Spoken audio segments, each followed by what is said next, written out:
আসসালামু আলাইকুম। আজকে আমরা নির্ণায়কের বেসিক ধারণা সম্পর্কে কিছু শিখব। নির্ণায়কের সংজ্ঞা: কতগুলো সংখ্যা বা রাশিকে দুটি খাড়া রেখা বন্ধনী দ্বারা একটি নির্দিষ্ট নিয়মে শ্রেণীবদ্ধ করলে যে বিশেষ আকারে বর্গাকৃতি বিন্যাস পাওয়া যায় তাকে নির্ণায়ক বলে। নির্ণায়কের উপাদান: যে সমস্ত সংখ্যা বা রাশি নিয়ে নির্ণায়ক গঠিত হয় তাদের প্রত্যেকটিকে এক একটি উপাদান বলে।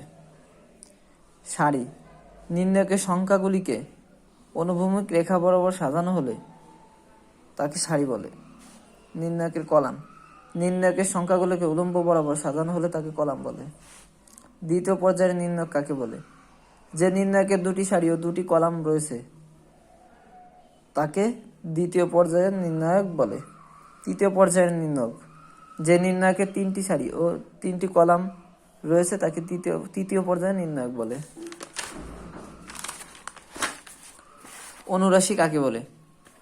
নির্ণায়কের যে কোনো একটি উপাদানের মধ্য দিয়ে একটি খাড়া ও একটি অনুভূমিক সরলরেখা টানলে বাকি উপাদানগুলো দ্বারা গঠিত নির্ণায়ককে আদি নির্ণায়কের ওই উপাদানের অনুরাশি বলে।